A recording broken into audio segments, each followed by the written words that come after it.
Thank you. Yeah, that's excellent. That's even better. I can see the ones at the back. It's really, really good to just see all of you. And it's just really exciting as we heard the announcement just now. We have brothers and sisters from more than 120 nations here. It really is an international gathering. And thank you.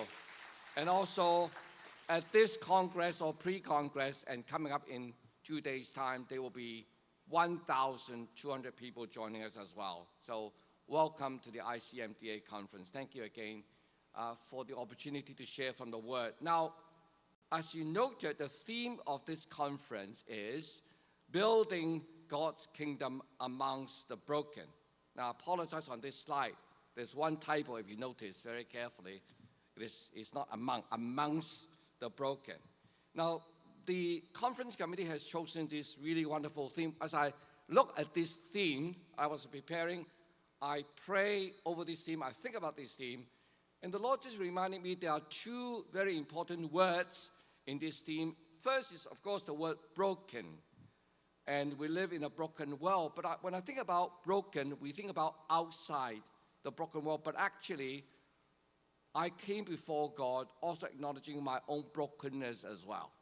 We're not thinking about just the broken world, but the broken spirit inside me as well. Personal struggles, our own personal brokenness. Of course, brokenness in the world facing global challenges, including ongoing wars and profound climate change as well. But the word broken brings despair. But there's a second word which really here, or second phrase in this theme, which really brings hope, and that is God's kingdom. God's kingdom reminded me God is sovereign. His kingdom reigns. He is a God of hope and comfort. Even amid our own mistakes, and even mistakes of the world, God never abandons his people, and thus we have access to the throne of grace because of the Lord Jesus Christ. And so I really like this theme. As I pray over this theme, I say, Lord, thank you for giving us this wonderful theme that we will study, thus the book of Nehemiah, to explore how God rebuilds God's people beyond just rebuilding broken walls. And we will examine how God also commissions his people. Yes, we are broken, and yet a healed community to bring hope to a fractured world, which actually Reverend Jay just encouraged us to do. Now, I hope it works. Excellent. Now, there are 3 talks for the next 3 days, including this afternoon. Talk 1, we will be focusing on chapters 1 and 2 on the book of Nehemiah, Heart with the Broken, the restoration of God's people. Tomorrow morning, we will study chapters 3 and 4, Hope for the Broken, the journey of God's people. And talk 3, chapter 8, Horizon for the Broken, the mission of God's people.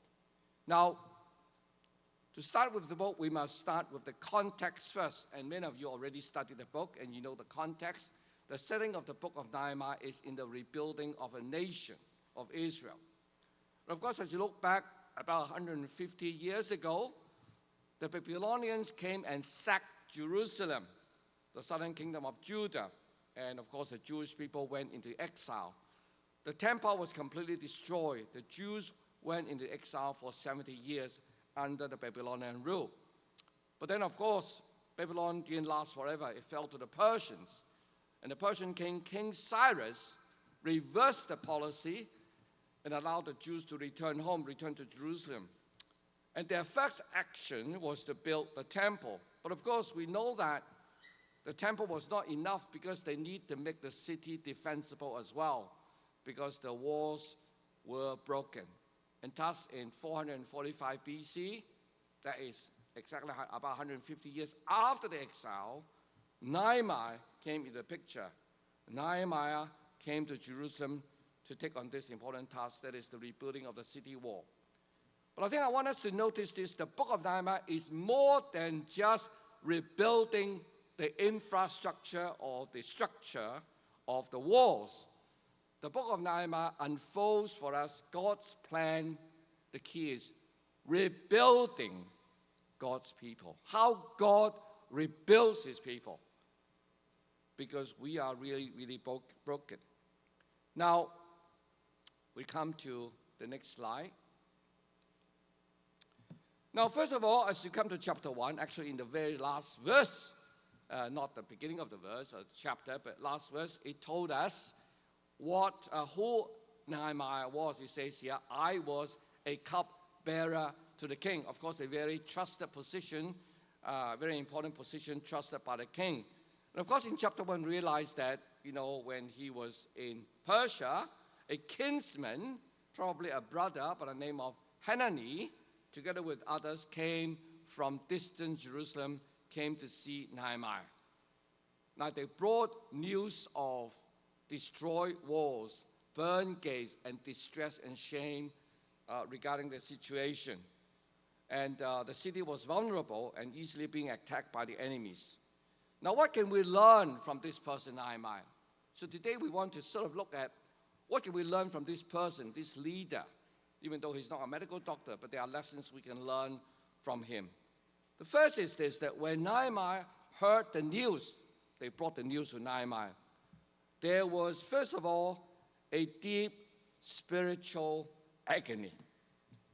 I'm just wondering, as I think about this chapter, I ask myself, Lord, when was the last time I really have a spiritual agony? Why did I say that? If you read verse 4, there are a few key verbs here. Key verbs. It says, I sat down, I wept, I mourned, I fasted, I prayed. Now, what does it mean by sitting down? To sit down is not business as usual.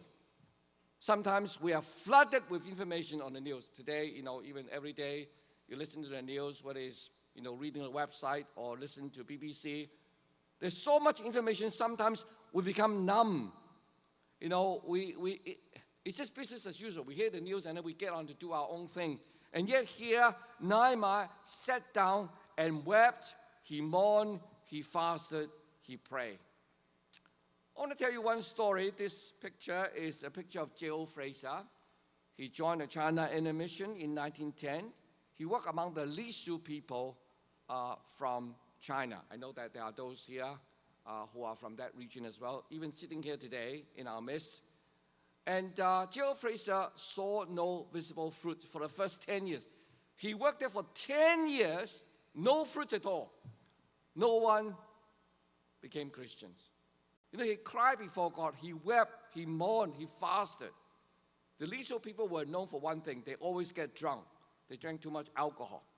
So he wrote to his churches back home and say, friends at home, can you pray for the Lisu people? That the Holy Spirit will come upon them and that they will know God. The church did pray, like, Jeju Fraser.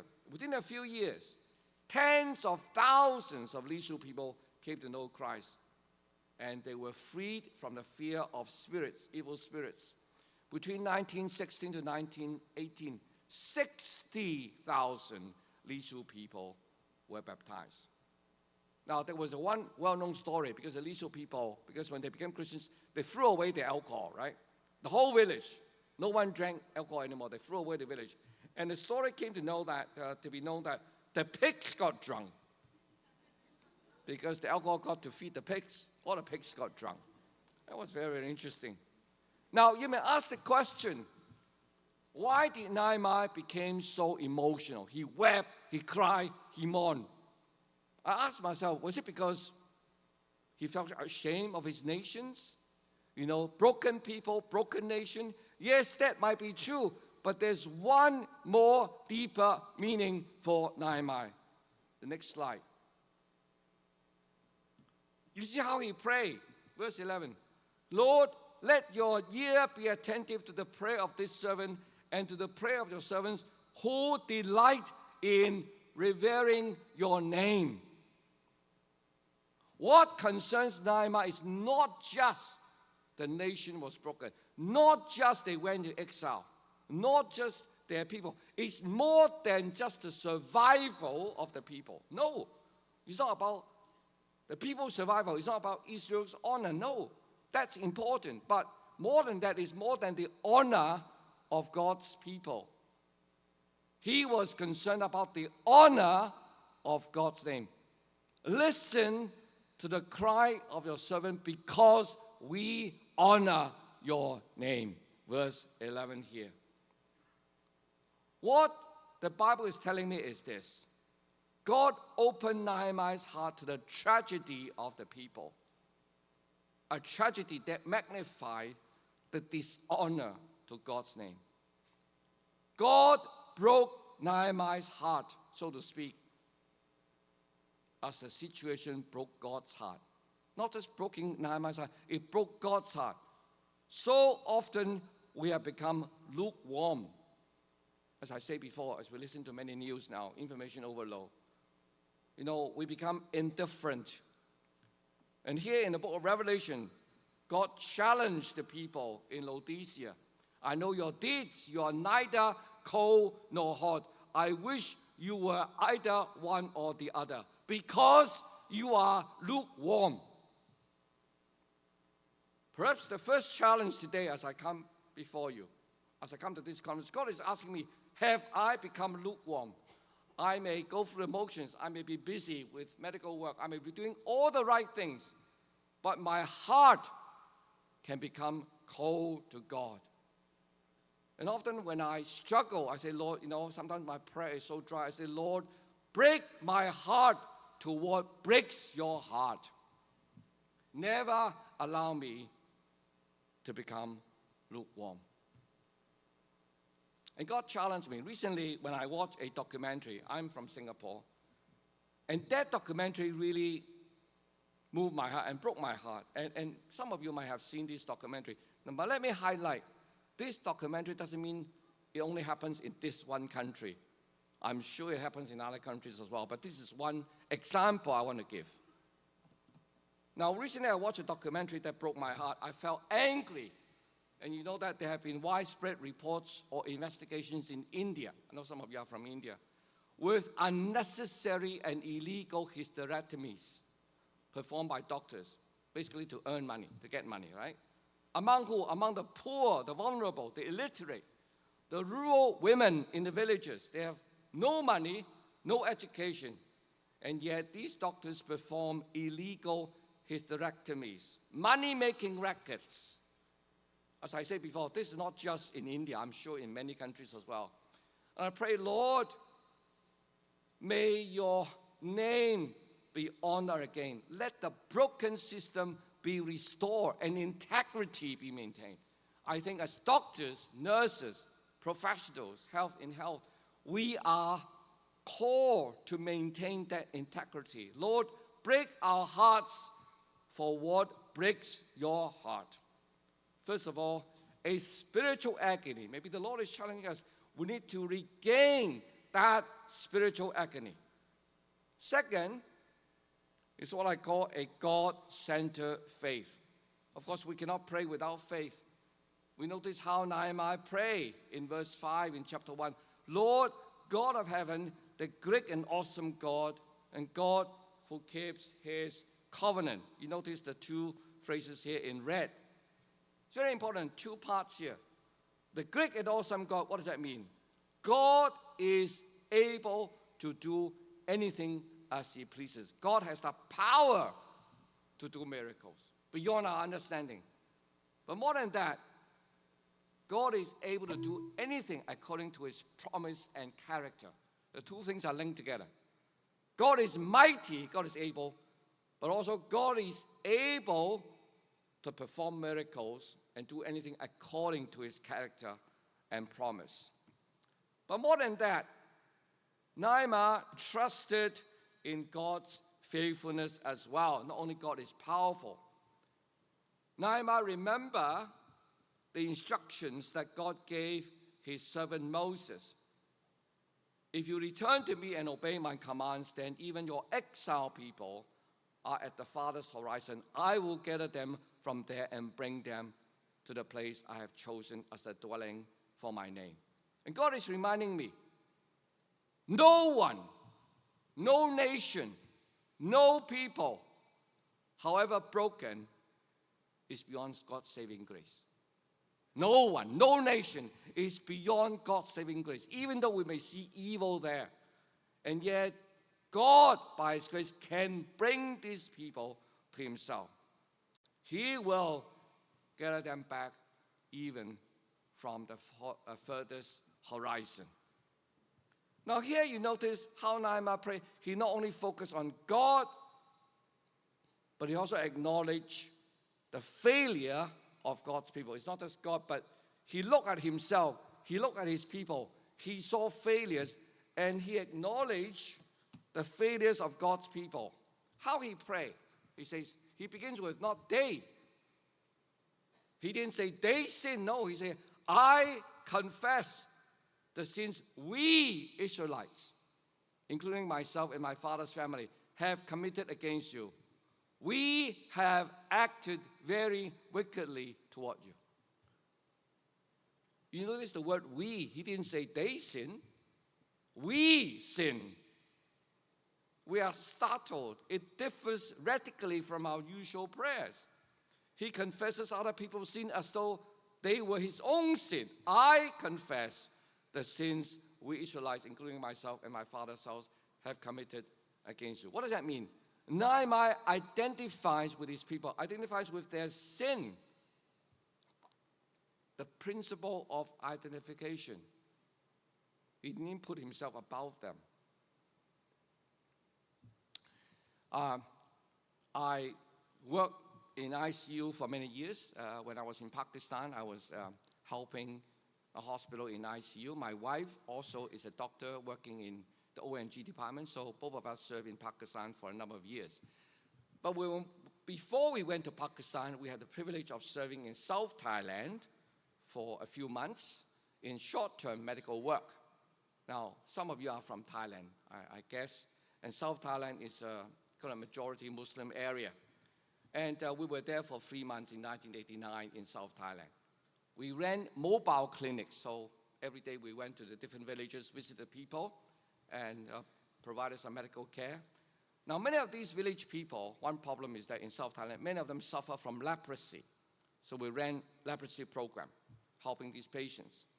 Now, you know South Thailand, they don't speak Thai, they speak Malay, right? Those of you who know. But yet, we do not know the Malay language. So when we were trying to do the medical clinic, some doctors who spoke Malay knew that we couldn't speak the language. So we were not very helpful, right? And the doctor says, okay, Patrick, you can't speak the language, that you can't speak to the patients. Why don't you do one thing? Just help the patients to line up, because there are hundreds of patients who want to see us. So help them to line up properly, get them in queue. So that's what I did. And my job was to help the patients line up, see their doctors, even though I was a doctor, because I couldn't speak the language. But as I helped the patient, one time, one patient who was lining up stepped back and leave a space in front of him. I thought that was very strange. I think you should line up properly. Why do you leave a space? You know what? He thought I was a patient. He said, come in, jump the queue. I let you go in front. I couldn't speak the language. I wanted to say, look, I am not the patient. I'm the doctor, That's the first reaction. Second thing, because I couldn't speak, it was all in my mind. I'm not the one that is sick. You are the one that is sick. You are the one with, whatever illnesses.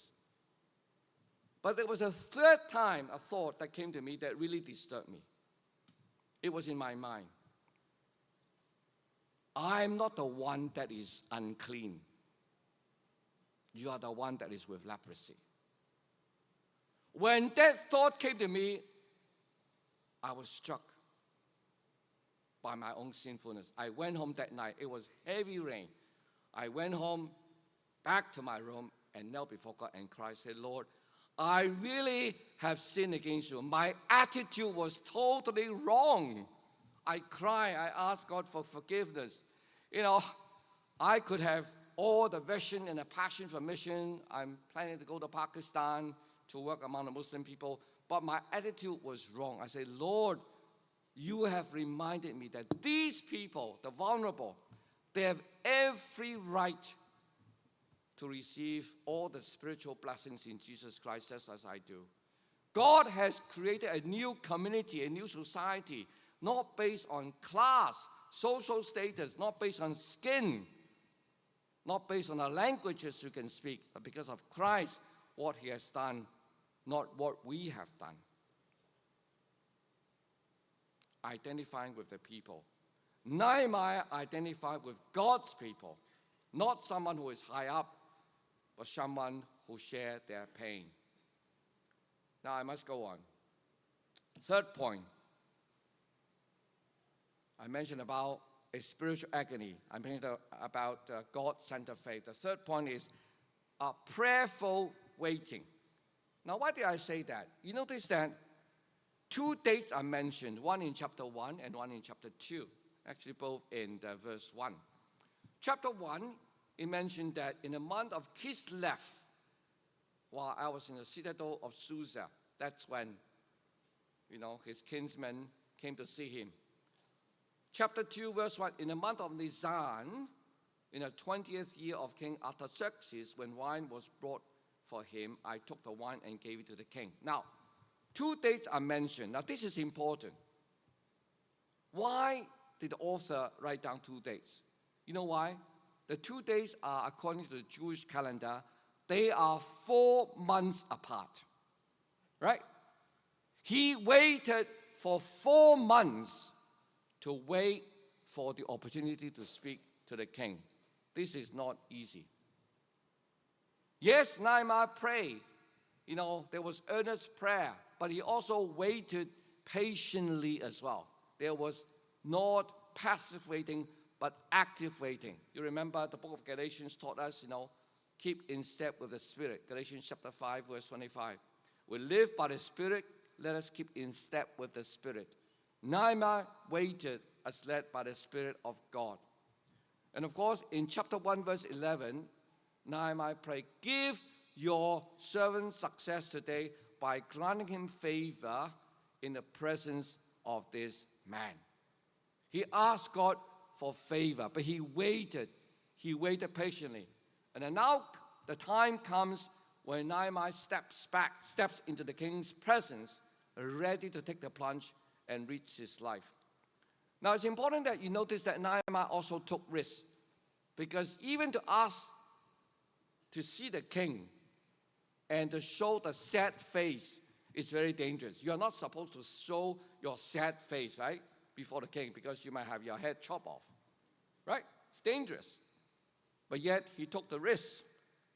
And yet the king noticed his sad face in verse 2. The king asked me, why does your face look so sad when you are not ill, you're not sick? Why do you look sad? This can be nothing but sadness of heart. Now notice how Nehemiah responded. First, he was afraid. Second, in verse 4, then I prayed to God. How the two things came together. There was real fear. Fear is real. Fear can paralyze us. Sometimes when we are afraid, we can't do anything. But yet, when he was afraid, he prayed to God. Nehemiah was not hiding his fear, and yet he prayed to the God of heaven. And God allowed him to receive the favor from the king. Because he said to the king, why should my face not look sad when my city, where my ancestors are buried, lies in ruins? Of course, it's not an afterthought. There's risk involved, as I mentioned. His sad face to the king is a dangerous act. Not only the king might not give him permission, but the king might be angry with him. His head chopped off, as I mentioned. There is always a risk-taking when you serve God. I like what Hudson Taylor said. Now, Hudson Taylor is the missionary who served God in China. He says this, I like this. Unless there is an element of risk in our exploits for God, there is no need for faith. When you serve God, risk is always involved. And yet God will open the doors as he opens the door for Nehemiah. And of course, Nehemiah gives this well-prepared answer with wisdom and tact. Now, the way that Nehemiah talked to the king is not just prayer, but also wisdom and tact that God allows him, God gave him. Now, first of all, Nehemiah said, well, let me said, send me to the city in Judah where my ancestors are buried. Very important. He explained to the king. Secondly, he also demonstrates his commitment to the king. He said, I set a time. You can see on the screen. Meaning he doesn't abandon his duty and loyalty here. So there's a lot of wisdom here, in a way he answers the king. And of course, he asks the king in verse 7 also, if it pleases the king, may I also have letters to the governors of Trans-Euphrates so that they will provide me safe conduct until I arrive in Judah. So here I see this. He's not only a man of prayer, but he's also a man of wisdom and organizational skills as well. God is going to use you, but you say, I'm just going to be a prayerful person. Well, that is not enough.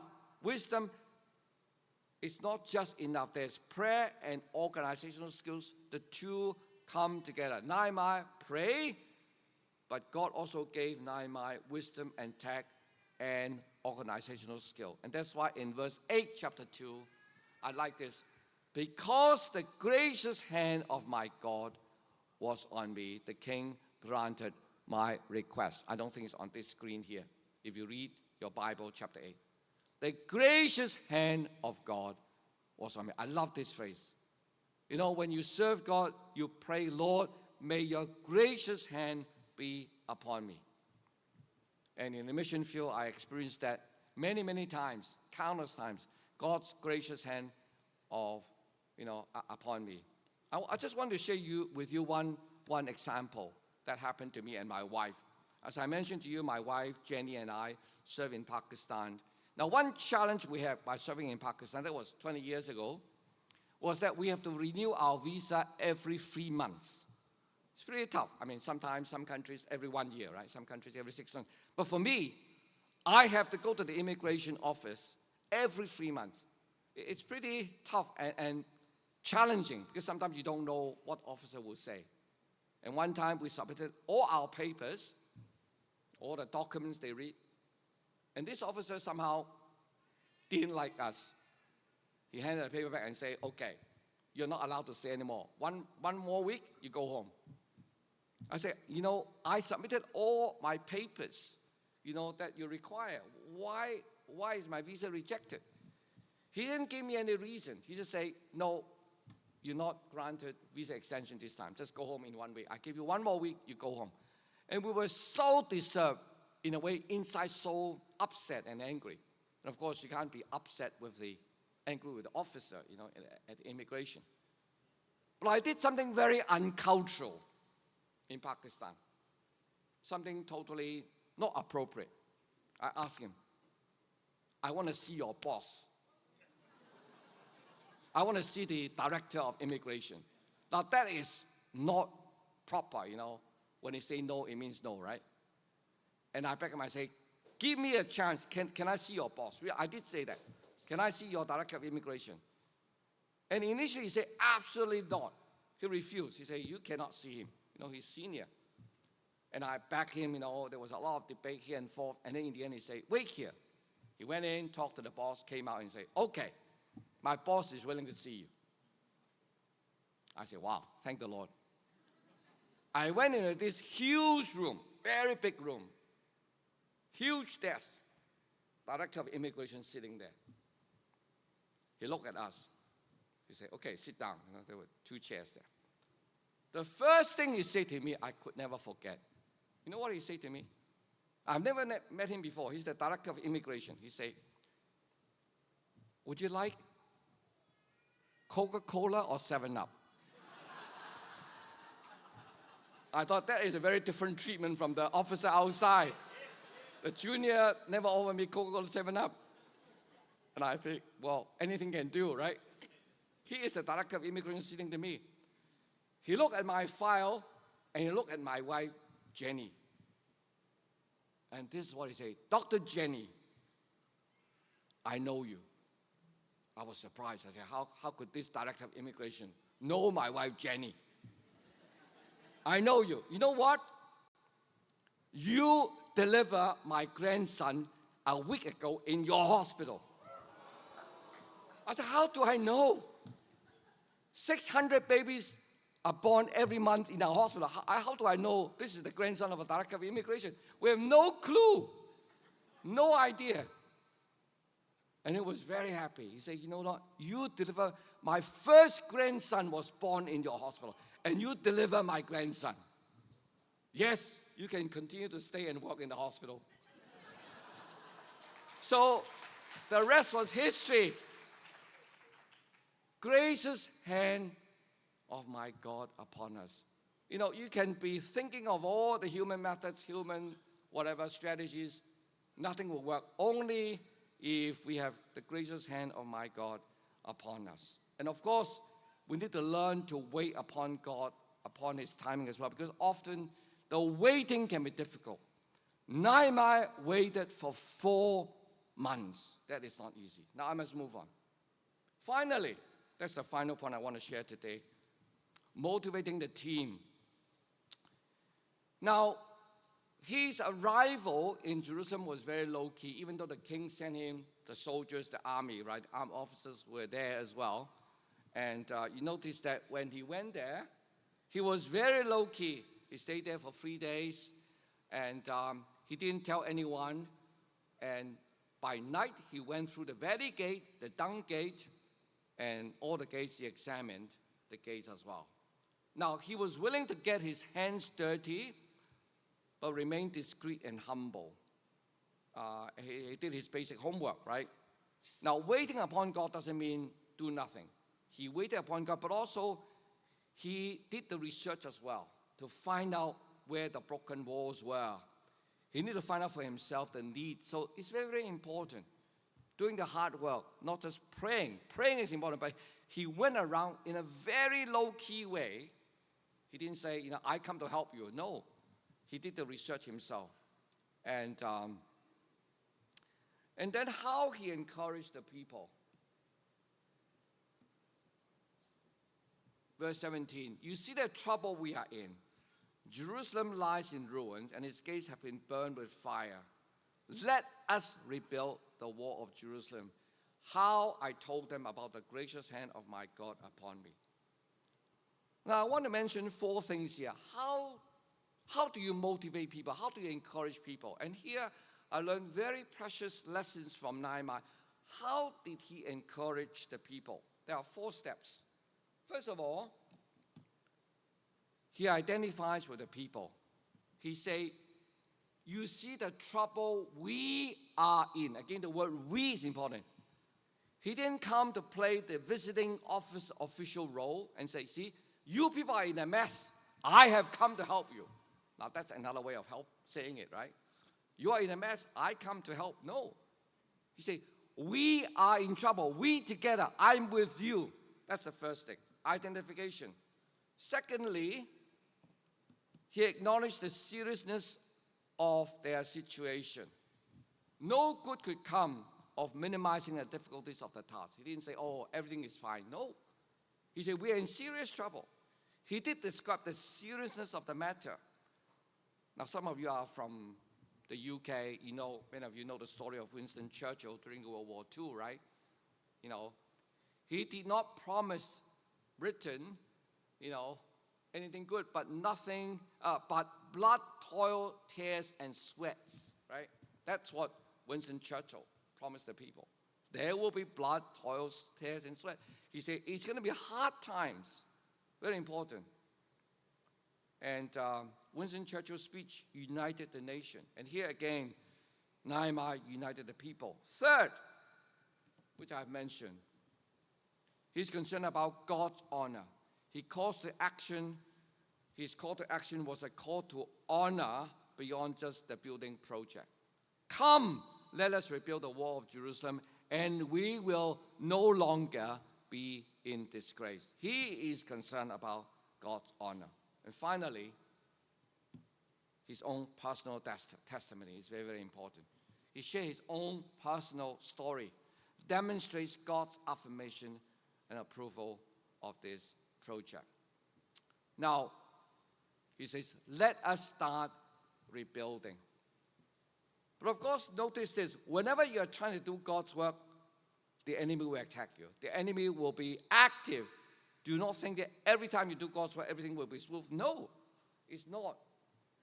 There will be opposition. If you read chapter 2, you notice that 3 names were mentioned in verse 19. Sanballat, Tobiah, and Geshem. And they all ridiculed Nehemiah. What is it you are doing? Are you rebelling against the king? And Nehemiah's response was, the God of heaven will give us success. We, his servant, will start rebuilding. That is in verse 20. No, Nehemiah responded confidently. Think about this. If you're really walking in God's will, if you are really engaging in God's work, expect opposition from the enemy. The enemy will attack you. And so Nehemiah began this project. Let me summarize. We need to finish because there are other things going on for this afternoon.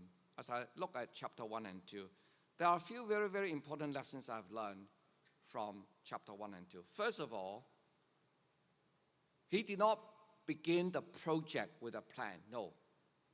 He began with a broken heart, a spiritual agony. And I learned one thing, and I prayed this prayer: Lord, break my heart for what breaks your heart. Break my heart for what breaks your heart. Sometimes our hearts are so cold, we become so numb to God's prompting. Second, Nehemiah prayed with a God-centered faith. As I mentioned before, no one, no people, no nation, however broken, is beyond God's redeeming grace. God will gather them to himself. And I pray that may we be the agent of God's hope and grace to the broken world. And may we, as health professionals, be God's agent of hope and grace to the broken world. Third, the third thing I have learned is this.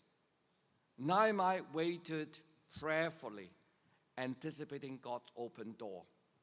He took risks for God by appealing to the king. I'm asking myself, I'm asking you as well.